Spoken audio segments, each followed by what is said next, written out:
Welcome to the deep dive. Planning a trip to Grand Cayman sounds idyllic, right? White sand, turquoise water. Absolutely paradise. But then the thought creeps in. How do you actually get around once you're there? The whole driving on the left thing can feel like a hurdle before you even pack your bags. It's definitely one of the first questions many visitors have. It introduces a different dynamic to something we often just take for granted at home. Exactly. So to cut through the confusion and get you prepped, we've immersed ourselves in Louis Pullen's How to Get Around Grand Cayman, Transportation Guide 2025, published just this past March. A very timely resource. Right. Our mission today is simple: to equip you with the knowledge to confidently choose the best transportation for your Grand Cayman adventure. We want you to be able to explore every nook and cranny of this amazing island with ease. Sounds good. Okay, let's unpack this, starting with what Pullen pinpoints as, well, the most liberating option: rental cars. That's right. The guide really champions rental cars for giving you that ultimate freedom. Explore on your own schedule. Makes sense. What's interesting to note is Pullen's point that you likely won't need some rugged off-road vehicle. Oh, really? Yeah. He specifically mentions that even places like the Crystal Caves and those more secluded, kind of stunning beaches are generally accessible with a regular car. Oh. Which is great news, thanks to the good condition of the roads, mostly. That's a relief to hear. You don't want to feel pressured into renting something that looks like it belongs on safari just to get to a quiet beach. Exactly. Now, let's talk dollars and cents. Renting a car can seem like a significant upfront cost. It can, yeah. But Pullen argues that if you're planning multiple excursions, it could actually be easier on your wallet than relying solely on taxis. That's a key point. So if a family is planning to visit, say, the Crystal Caves, Stingray City, and Starfish Point over maybe 3 days, roughly how much more economical might a rental car be compared to taxiing everywhere, based on Pullen's guide? That's a smart way to frame it.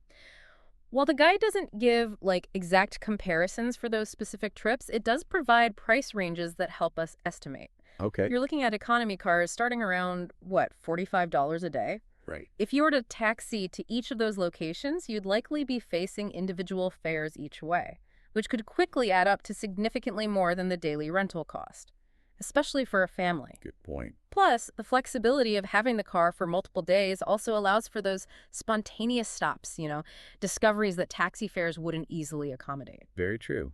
Those unplanned detours often lead to the best memories.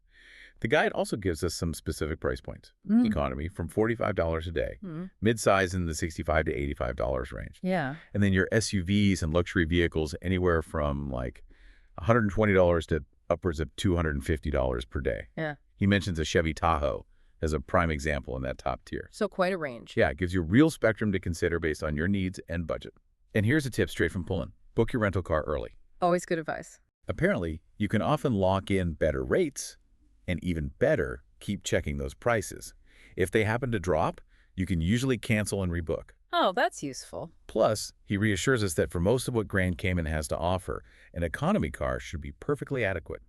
Unless, you're traveling with a large group and all their luggage. That early booking strategy is almost universally good advice when it comes to travel, isn't it? Definitely. And when it comes to choosing a rental company, Pullen mentions that while budget tends to score highest in customer satisfaction, you might find more attractive daily rates with companies like Firefly, Apex, and Thrifty. So the guide really emphasizes being a savvy consumer, Don't just go with the first quote you see. Absolutely. A little comparison shopping can definitely pay off. Yeah. And for convenience, it sounds like the majority of the major rental agencies have locations right at the Owen Roberts International Airport. Yeah, most of them are right there. So you can pretty much step off the plane and, into your rental car with minimal fuss. Pretty much. Now, before we get too carried away with visions of open roads and island breezes, Yeah. what practicalities do you need to be aware of before you actually get behind the wheel? Yes, it's crucial to have the essentials sorted. According to the guide, all you'll need is a valid driver's license from your home country. Okay. And this is a welcome change. For many when the requirement for a special driving permit has been done away with. Oh, fantastic. That simplifies things. It does. Most rental agencies will have a minimum age of 21, although some might set that at 25, so check that. Right. And if you're traveling with younger children, it's important to remember that kids under the age of 7 must be properly secured in a car seat or booster seat. That's law. Good to know. So the admin side seems pretty straightforward. Now, Let's tackle the aspect that often causes the most apprehension mastering that left side driving. Ah, yes. The big one. Here's where it gets really interesting. Yeah. It's like your brain has to do a complete reboot. It certainly does present a unique challenge for many. As Pullen highlights, Grand Cayman, as a British overseas territory, adheres to the UK Convention of driving on the left side of the road. Right. For those of us accustomed to driving on the right, this will initially feel quite different. It's like everything's mirrored. And Poland offers a really insightful piece of personal advice. Consider requesting a right-hand drive vehicle if possible. That's interesting. Why is that? Well, for those of us used to the steering wheel being on the left, having it on the right side closer to the center line of the road when you're driving on the left, apparently can actually make the whole experience feel more intuitive. Huh. That's a fascinating point and definitely a valuable tip for anyone feeling particularly nervous about the switch. Yeah.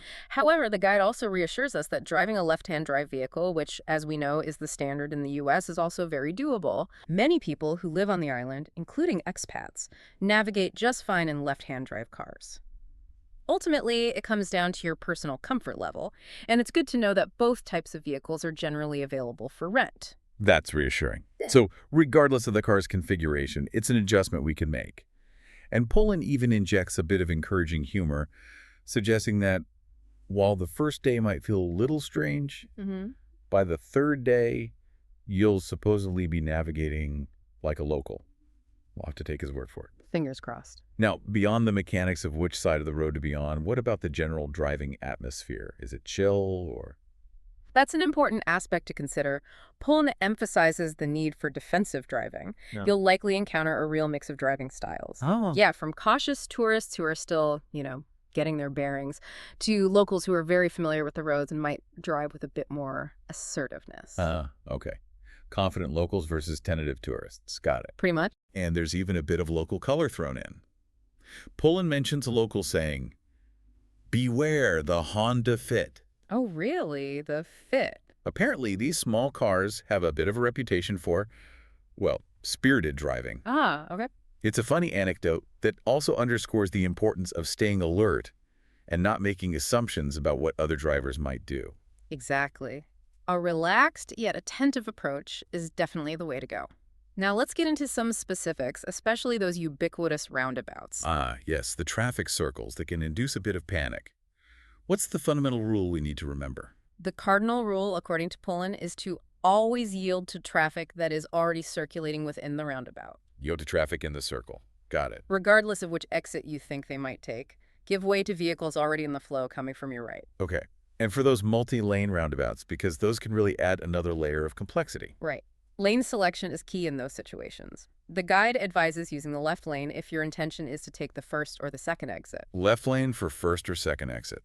And you should use the right lane for the third exit, or if you need to make a U-turn, essentially going all the way around. Right lane for third exit or U-turn. Okay, and a critical piece of advice: avoid changing lanes once you are inside the roundabout itself. That can be hazardous. Don't change lanes mid-circle. Very important.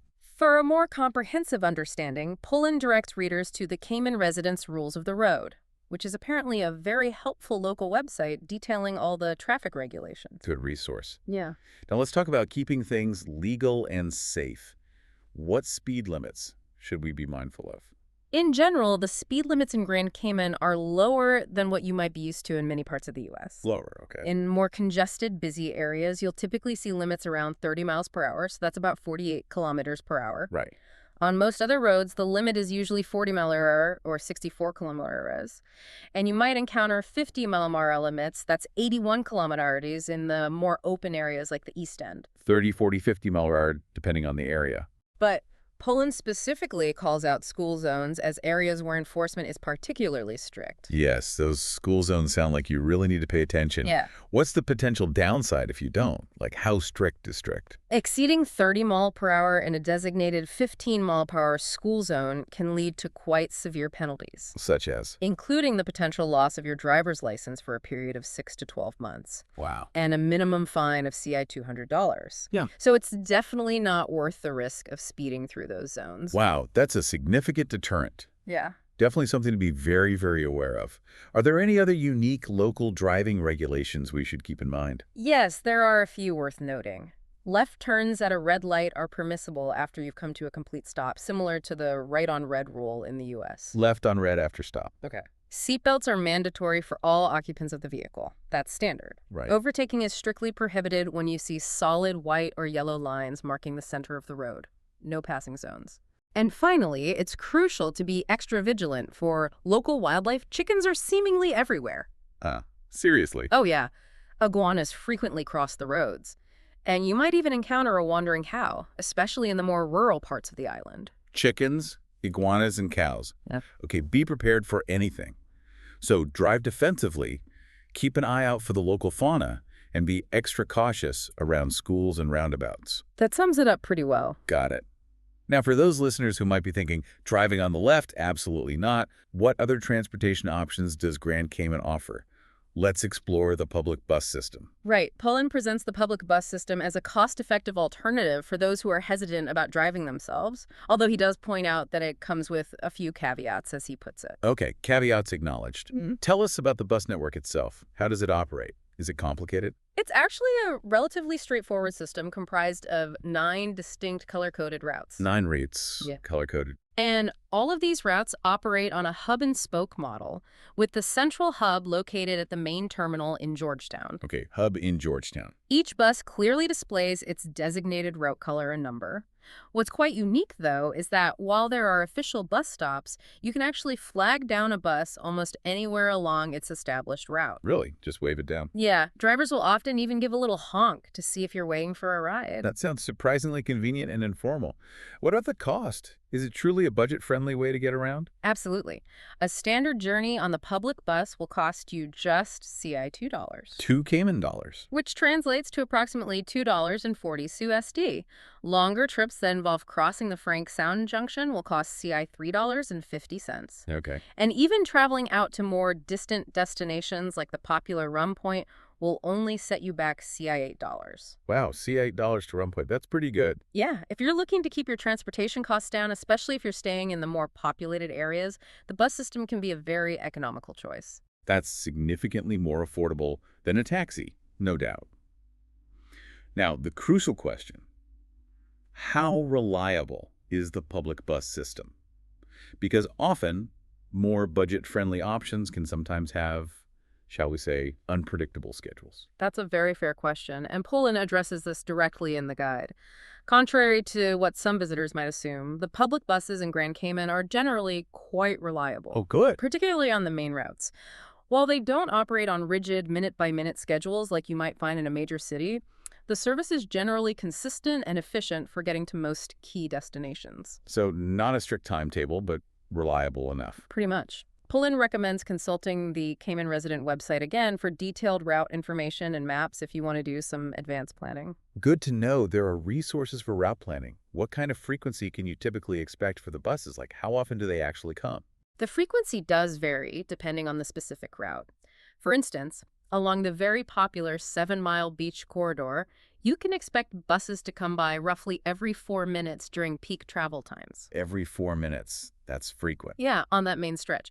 Other routes might have a frequency of around every 15 minutes. Okay. Still pretty good. Most of the buses have a capacity of between 14 and 29 passengers, so they can occasionally get full during the busiest times of day. Right.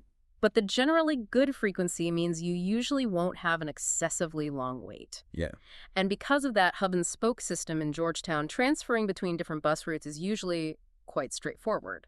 Okay, so the bus sounds like a surprisingly viable option, especially if you're staying along the main thoroughfares and your schedule isn't too tightly packed.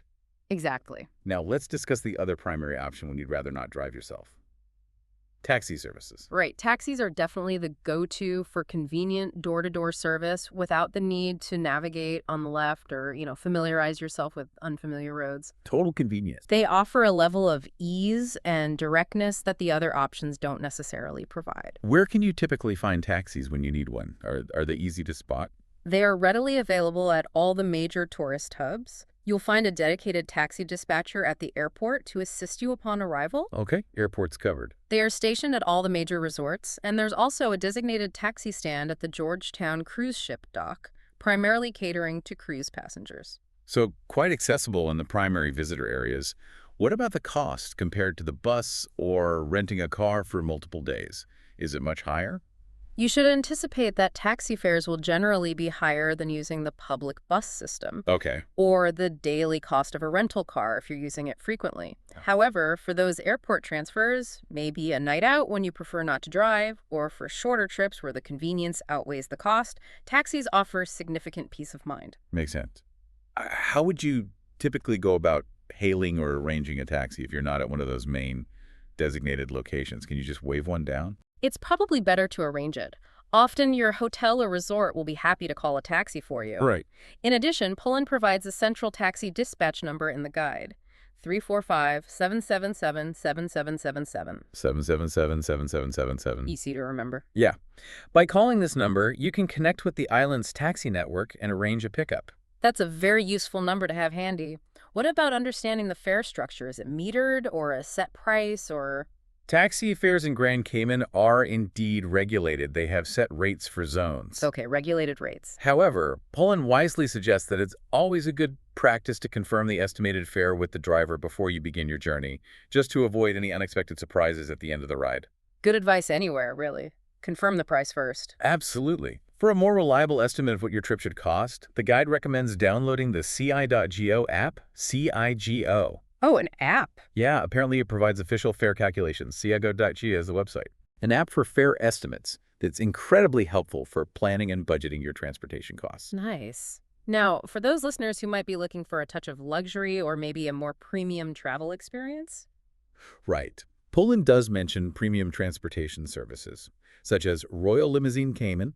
Okay. They offer a fleet of high-end vehicles, like Chevy Tahoes and GMC Suburbans. Ah, the big SUVs. Exactly. Yeah. Which would be perfect for special occasions, maybe business travel, or if you simply prefer a more comfortable and luxurious way to travel around the island. So whether you're traveling on a shoestring budget or looking to indulge a little, it sounds like Grand Cayman has a transportation option to suit your needs. It really does seem that way. Now, with all these choices on the table, rental cars, buses, taxis, how does a visitor actually decide which one is the best fit for their specific trip? That's the key question, isn't it? Poland emphasizes that the optimal choice truly depends on your individual travel style, your budget, and the specific plans you have for your time on the island. There's no one-size-fits-all answer. Okay, let's break down some scenarios then. When does renting a car really emerge as the most sensible option? Who is that best for? Renting a car is likely the most advantageous if you're planning to stay for more than, say, 3 days. Okay, longer stays. And you have a real desire to explore beyond the immediate resort areas. If you value the freedom and flexibility of being able to go wherever you want, whenever you want, a rental car is ideal. Total freedom.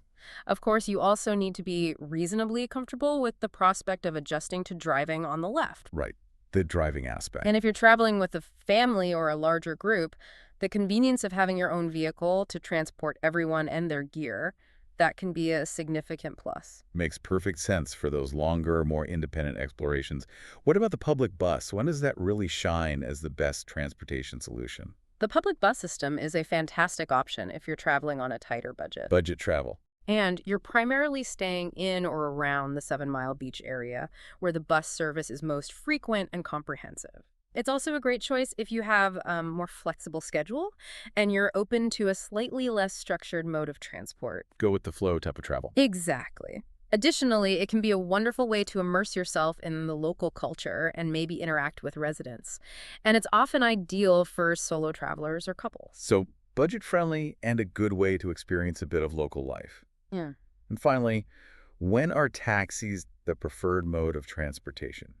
When should you default to those? Taxis are generally the best option for shorter stays, Short trips. especially if you plan to spend most of your time at your resort and not venture too far afield on your own. They're also a good choice if you're just not comfortable with the idea of driving on the left and would prefer to leave the driving to someone else. If left-side driving is a definite no-go. Right. Taxes eliminate the need to worry about finding parking, which can be tricky sometimes. And they provide a convenient and worry-free way to get around, particularly for evenings out when you might want to enjoy a few drinks without worrying about driving back. Good point about evenings out. It Mhm. sounds like many visitors might even find that a combination of these options works best for their trip, maybe. Absolutely. Poland suggests that a hybrid approach can be very effective. Like mixing and matching. Exactly.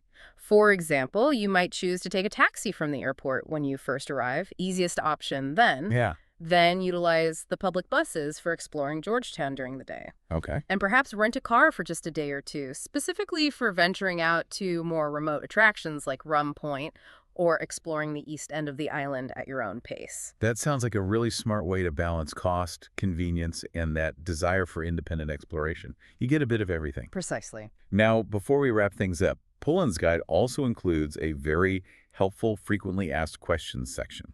Let's run through a few of the most common inquiries about getting around Grand Cayman. Good idea. Let's hit the FAQs. First up, do visitors need an international driver's license? We touched on this, but just to confirm. No, you do not. Your valid driver's license from your home country is perfectly sufficient. As we mentioned earlier, the previous requirement for a special driving permit has been eliminated. That certainly simplifies things. Next question. How challenging is it really to drive on the left side of the road? People get nervous.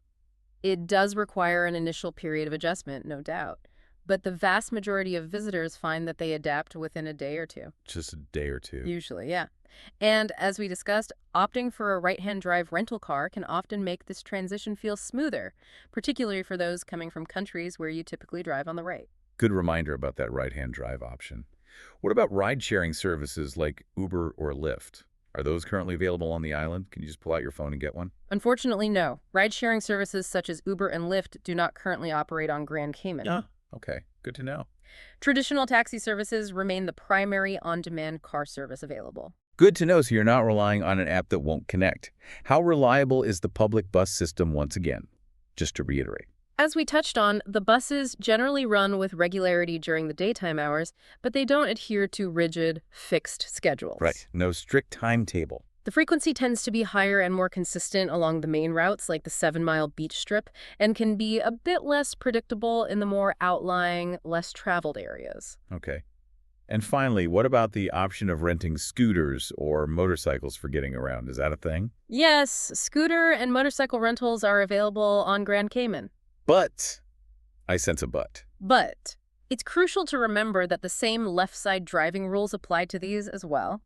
And, well, given the mix of driving styles you might encounter. The Honda fits. Exactly. And the potential unfamiliarity with local road customs, Poland personally advises against this option for most visitors. Probably wise. It's generally recommended to stick to the safer and more predictable transportation methods we've already discussed, like cars, buses, or taxis. Solid advice. So, to bring it all together for you listening, getting around Grand Cayman really doesn't need to be a source of stress or anxiety. Exactly. There are practical and accessible options to suit every travel preference and budget, whether you value the independence of a rental car, the affordability of the public bus, or the direct convenience of a taxi. And having that mobility, as Poland emphasizes, is truly the key to unlocking the full beauty and magic of the island. It's about venturing beyond the, well-trodden tourist paths and discovering those hidden local gems, the secluded, pristine beaches, the authentic local eateries serving incredible food, and those perfect, uncrowded spots to watch the spectacular Caribbean sunsets. That's precisely the essence of it.